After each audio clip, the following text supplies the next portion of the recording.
The Criterion sale starts today. I'm sure you all are as excited as I am and want some recommendations, and I'm here to provide them. Good evening, everyone. My name is Celeste Lacavra. Welcome back to the channel. So, over at Barnes & Noble, the not quite month-long this time, but almost month-long 50% off Criterion Collection sale starts today. So, starting right now, you can mosey on over to the Barnes & Noble website or to your local brick-and-mortar store and shop all of their in-stock Criterion titles for half off the MSRP. It started today, which is the 4th, and it's only going to the 28th. So not quite a full month, which I think is interesting, but that's still like the vast majority of the month to get your wish list together and your shopping trips done. I'm something of a Criterion enthusiast, I guess you could say. Got a little bit of an assortment behind me and more over there, but you know, I'm a huge fan of the Criterion collection. If you're new to the collection or if you're a seasoned collector, I think these recommendations should still stand either way, and they stand no matter what time of the year it is, sale season or not. This is not a time-dependent video. These recommendations stay solid. So I'm going to go through 10 titles today. 9 individual titles, and let's do a big box set at the end. So the first one I want to recommend is spine number 1105, and it's Menace to Society, directed by the Hughes brothers. First, let's just talk about this packaging, because holy shit, this artwork, this color scheme, it gets better.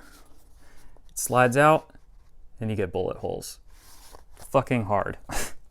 Straight up. Shout out to Sister Hyde, who did the design work and the artwork on that. She's amazing. She's the best. Go check out her stuff. But Menace to Society is such a harrowing, intense, and brutal crime/hood film, and the supplements on this are just outstanding. There's so many good interviews and commentaries on here. And I mean, just going through the whole thing was a real treat when I did that. So yeah, it has really interesting things to say about the cyclical nature of crime and violence and the effects that poverty has on that and the way that that all compounds. It's just a really intense and honest depiction of this sort of life. The Hughes brothers directed it masterfully. Bill Duke gives an excellent cameo in it as well. He is just intense and terrifying and super memorable, and he gives a really good interview on the disc as well. And finally, I will just say that the 4K restoration on this is absolutely gorgeous, and I think that there is a pretty big uptick from even the Blu-ray disc on this set. I popped them both in to compare, and it was pretty substantial difference. Like, it looks amazing. So that gets a high recommendation from me. Check that one out. The next is another 4K, and it's actually the only 2 4Ks I'm going to be recommending for today. But this one is the Safdie brothers film, Uncut Gems, with one of my favorite packagings that they've ever done. Look at that. Shine. Yes. Yes, it's so beautiful. And again, let's take a look here. This is my favorite thing, straight up. Come on now. Come on now. If you've seen the film, you understand it. And the booklet is a jewelry catalog. Like, holy fucking shit. They really knocked it out of the park and went above and beyond on this one. And I don't know, let's talk about the film for a second. It is such a intense adrenaline rush and anxiety attack. A lot of people don't like it because of that, but I'm going to recommend it. And I think it's worth seeing at least once. And this version looks beautiful. Like, it looks so good on the disc. It's just a really kind of frustrating, but also highly entertaining and highly amusing look at gambling addiction and addiction in general. Like, I think that it could apply to various other types of addiction. And Adam Sandler just kills it. And the script is just so good. Julia Fox is so good. I love her so much. I think Good Time is actually probably my favorite Safdie brothers film, but this is really, it's very close. It's no slouch over here, you know? Kevin Garnett is also in the film, and he gives a really excellent performance as well.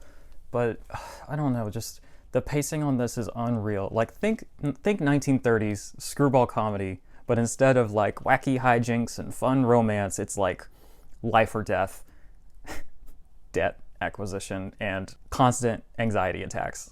It's so good, and I really can't recommend it enough. Okay, that's it for the Digipacks and the 4Ks, actually. So let's talk about the rest of this stuff. The next one I want to recommend is 1922's Häxan, or Witchcraft Through the Ages. Comes out at spine number 134.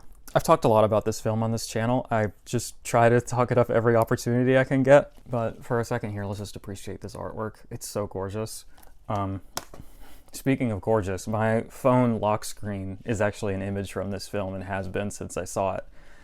Every single one of the images in this is just so perfectly tailored to my tastes and aesthetics that I'm just in heaven. I'm just like letting these images wash over me. It's a silent film, but it's probably my all-time favorite silent film, and one I would recommend to people who think that those are boring or, you know, just not good. It's like partially an essay film, partially a docudrama.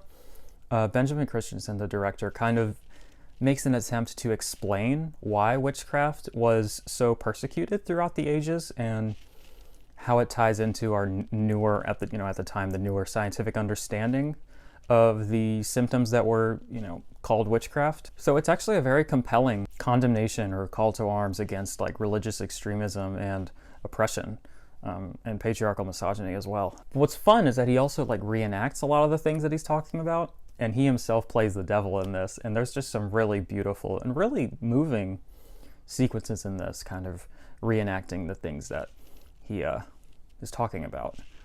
There's some great supplements on it too. There's one in particular that kind of sources all the images that are in the film, so that was really fascinating. Yeah, if you're like on the fence about silent films and you're into horror or gothic cinema, go pick that one up, like today. Next, from 1932, I want to recommend The Island of Lost Souls. This is by number 586. It stars Charles Laughton and Bela Lugosi, and it's based off of a novel by H.G. Wells. I wasn't sure entirely what to expect when I watched this, but I feel comfortable in saying that this is maybe the most bonkers 1930s film I've ever seen. It's hard to talk about without ruining too much.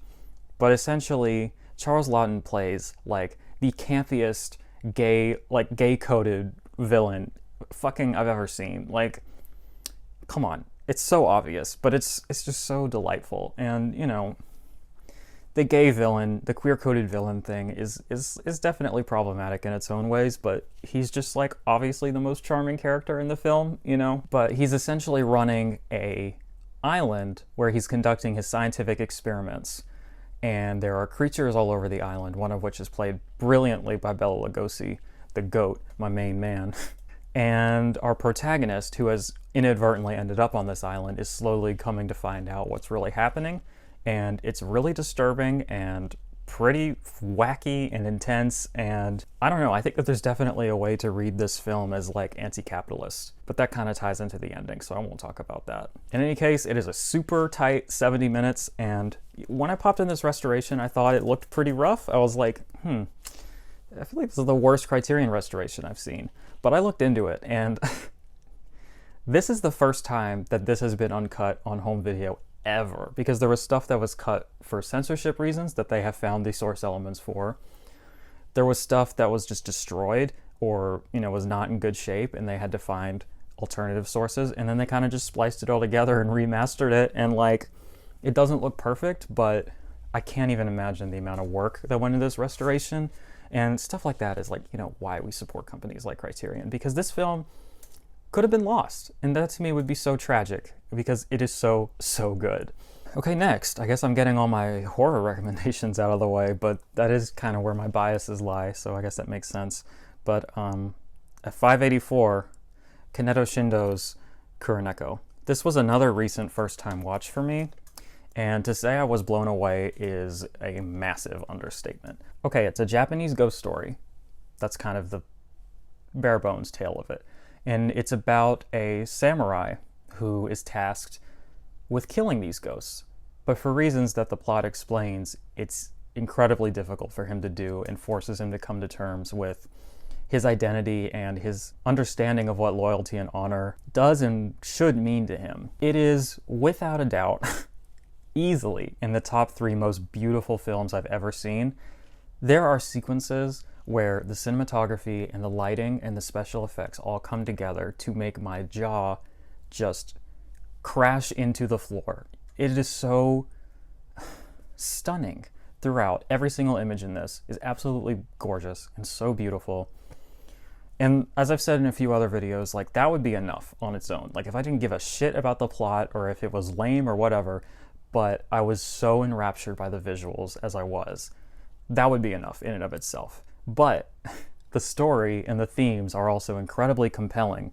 I don't know that this is a spoiler, but this is like easily a proto rape and revenge film, and it upsets me that people don't talk about it as such an important influence in this genre, and it's like one of the best films ever made. Yeah, I also find it to be like intensely feminist in how it handles violence against women and gender dynamics. I really just don't have enough nice things to say about it, so please go buy it. I think that's basically it for horror films. Let's move into some noir. Spine number 921. This is called Moonrise. So this is essentially about a man whose father was a convicted criminal and was hanged, and he kind of has to live with the shadow and the ghost of that, which I think is really like brilliantly kind of visually represented in this cover art. It really kind of talks about how like our ancestry and our environments and our expectations shape so much of who we are. Like how much of things that are outside of our control sort of lead us into directions that could be undesirable or end up hurting us in the end.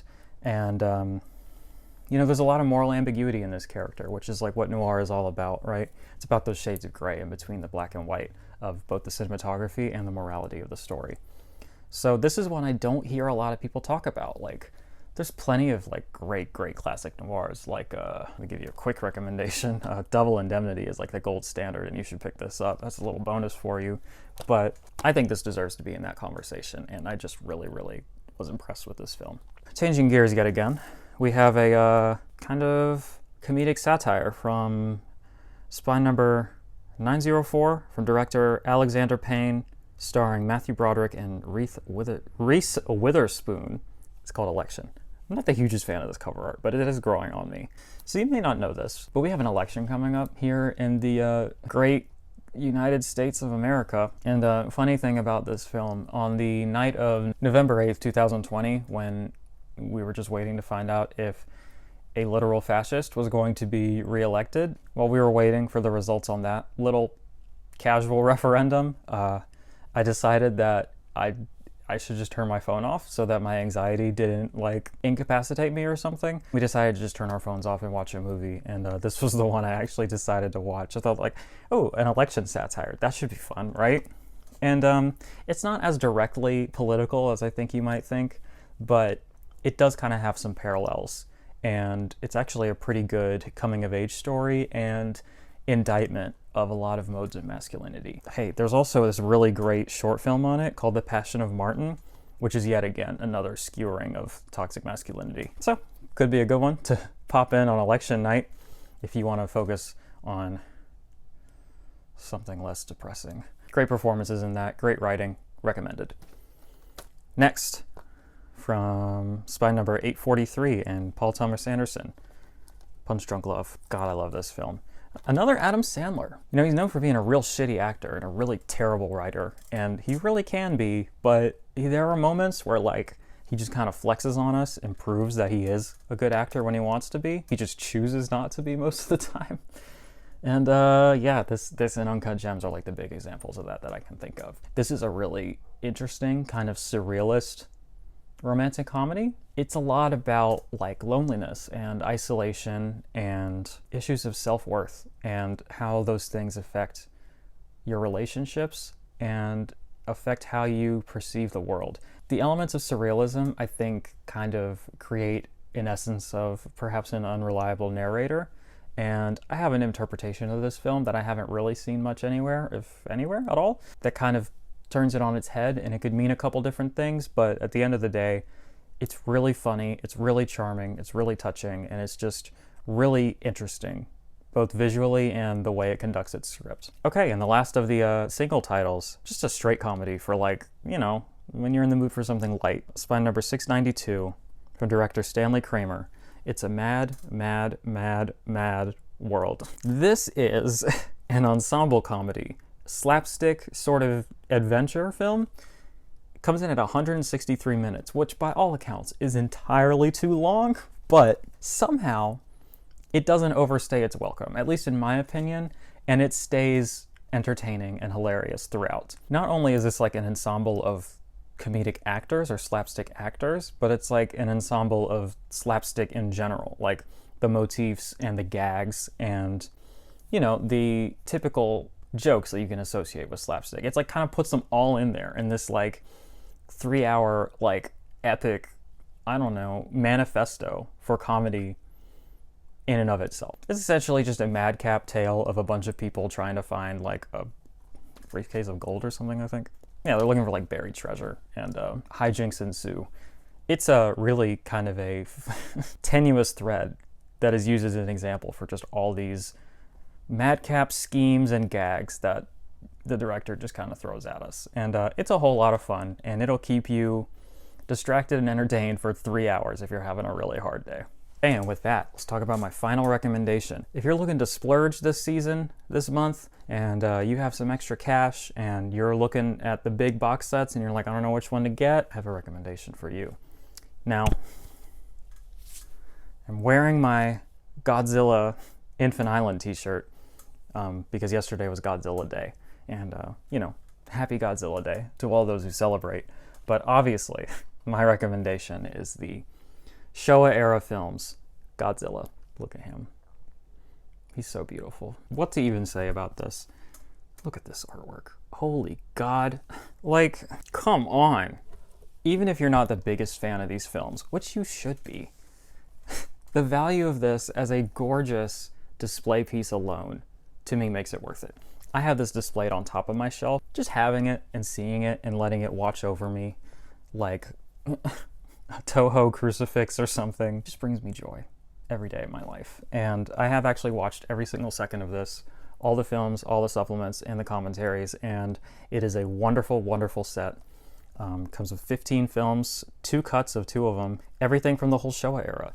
The idea that they managed to pull this off in the first place is astounding, but this is a real treat and a real gift for fans of world cinema, for fans of monster movies, and for kaiju fans. So if you want to know what Godzilla is all about, what the hubbub is, or if you just were not satisfied with those American films and you want to know the real deal, look no further. This is your Godzilla film school in a box. And with that, that's all I have today in terms of recommendations.